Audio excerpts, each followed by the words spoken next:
నమస్తే, welcome to our channel. నేను సమరీన్.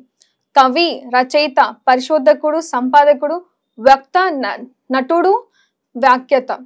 ఈరోజు మనతో ప్రముఖ పల్లేర రామ్మోహన్ రావు గారు ఉన్నారు. వారితో భాగవతం గురించి ముఖ్యాంశాలు తెలుసుకుందాం, వారితో మాట్లాడదాం. నమస్తే సార్. నమస్తే అండి. సంపాదన ఆశలు సమాజంలో ఎక్కువ పెరిగిపోతున్నాయి. ఆ చిన్న బిజినెస్ అని, ఈ బిజినెస్ అని, ఆన్లైన్ అని ఏదో ఒక రకంగా సంపాదించేస్తున్నారు. ఆశ అనేది పెరిగిపోయింది. సో సంపాదన గురించి కూడా మన భాగవతంలో ఏమైనా చెప్పారా మీ మాటల్లో? వాళ్ళ సమాజానికి అవసరమైన విషయం ప్రస్తావించారు. సమాజంలో మనం చూస్తున్నాం, ఎవ్వరికి తృప్తి లేదు, ఆశ చావట్లేదు. ఈ రెండు ఒకదానికొకటి సంబంధం.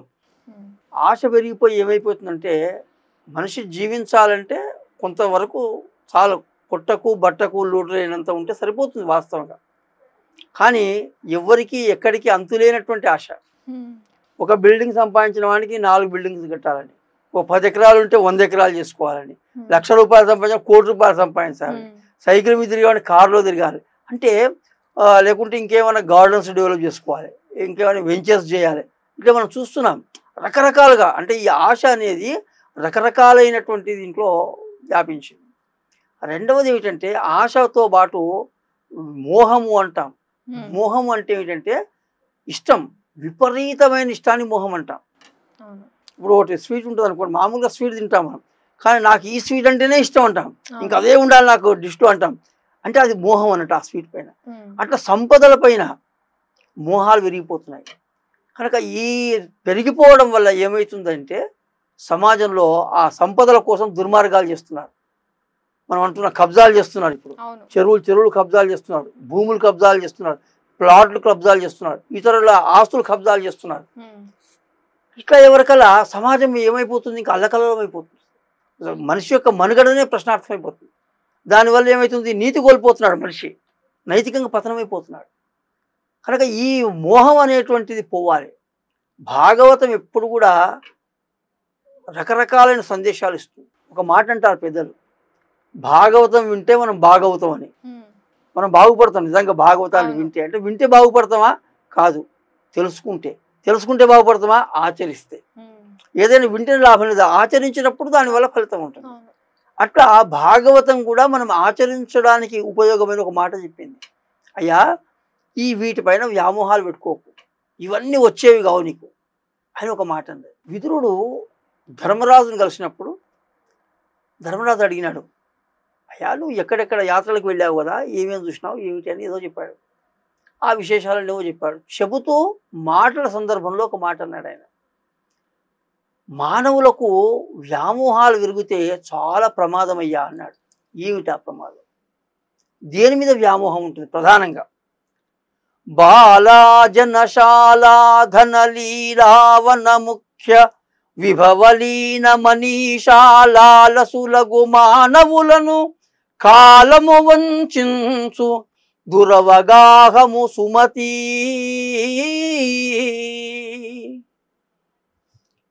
మనుషులు వ్యామోహం దేని మీద ఉంటుంది? బాలా, స్త్రీలపైన వ్యామోహం ఉంటుంది. మనం చూస్తున్నాం, చాలా యుద్ధాలు ప్రపంచంలో స్త్రీల గురించి జరిగినాయి.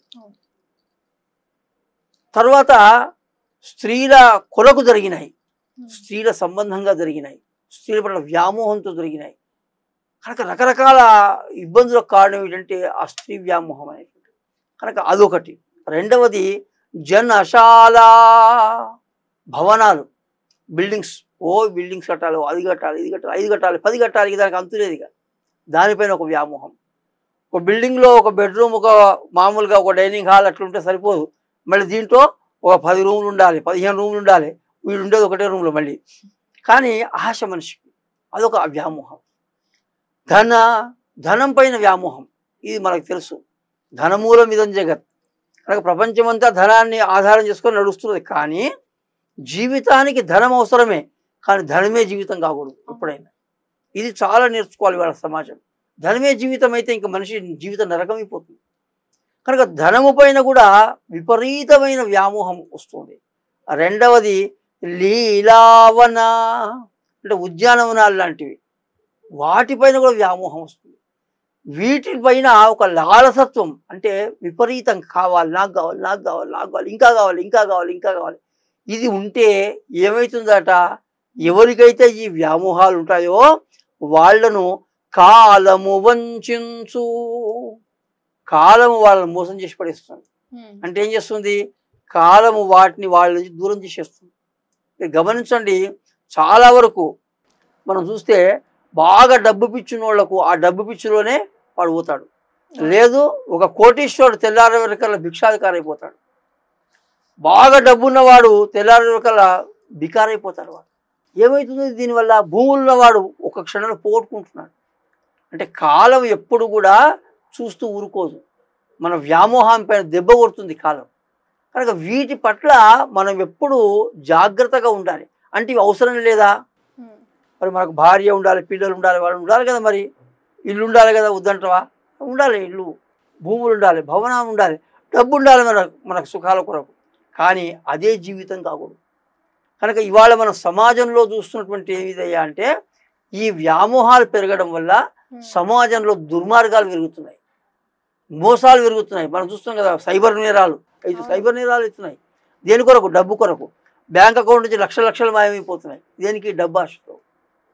స్త్రీలను ఎరగా చూపించేసి చాలా మోసాలు చేస్తున్నారు. మనం ఫేస్బుక్లో ఇట్లా చూస్తున్నాం, అట్లాంటివి జరుగుతున్నాయి. బిల్డింగ్లు, ఒకే బిల్డింగ్ పైన 3-4 రిజిస్ట్రేషన్స్ చేస్తున్నారు, ఒక 10 మందికి చేస్తున్నాడు, అదో జరుగుతున్నాయి. కనుక ఈ విధమైన మోసాలకు కారణం ఏమిటి అంటే, మనకు ఆ వ్యామోహం ఉంది కనుక. ఆ చేసేవాడిని కూడా వ్యామోహం వల్లనే చేస్తున్నాడు అవన్నీ. కనుక ఇట్లా చేయకండి నాయన. కాలము చాలా కఠినమైనది. కాలము కూడా నిన్ను ఎప్పుడో దెబ్బతీస్తుంది. అంటే మరి కాలం ఏం దెబ్బ తెలుసుకోవచ్చా, మనం ఏం చేస్తో తెలుసుకోవచ్చా అంటే, ఒకటే మాట, దురవగాహము. కాలాన్ని మనము అర్థం చేసుకోలేము. నిజంగా కాలం ఏం చేస్తుందో మనకు తెలియదు. ఇప్పటివరకు ఇట్లా హాయిగా ఉంటాం, నెక్స్ట్ క్షణం ఏమవుతుందో మనకు తెలియదు. కనుక కాలం మనం అర్థం చేసుకోలేము. కాలంతో చాలా జాగ్రత్తగా ఉండాలి. ఆదిశంకరుల వారు ఒక సందర్భంలో అంటారు, ప్రపంచంలో గర్విస్తావయ్యా నువ్వు, మా కురుధన జన యౌవన గర్వం హరతి నిమేషాత్ కాల సర్వం. నాకు ధనం ఉంది, అహంకారం, నాకు కోట్ల వస్తుంది, ఎవడేం చేస్తాడు చూసుకుంటాను, నేను తొక్కి పడేస్తాను వాడిని. లేదు, నాయనక బలగం ఉంది, లక్షల మంది నాయనకున్నారు, ప్రజలంతా నాయనకున్నారు అని గర్విస్తాం మనం.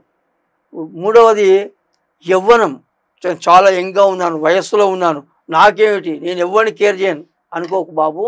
సాధారణంగా ఈ మూడే గర్వానికి కారణాలు.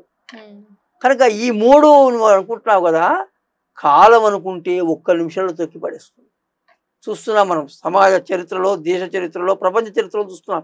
పెద్ద పెద్ద నాయకులు మట్టి గడిచిపోతున్నారు కదా. చాలా కోట్లు సంపాదించిన వాడు పోయి జైల్లో కూర్చుంటున్నారు. ఏమిటి, తిండికి చాలా ఇబ్బంది పడి. వాడు సంపాదించిన కోట్లు ఏమవుతున్నాయి, ఎవడో అనుభవిస్తున్నాడు. కనుక ఎప్పుడైనా గుర్తుపెట్టుకోవాల్సింది ఏమిటంటే, మనకు సుఖాన్ని ఇచ్చేటంత సంపద మాత్రమే మనకు ఎప్పుడైనా హాయిగా ఉంటుంది.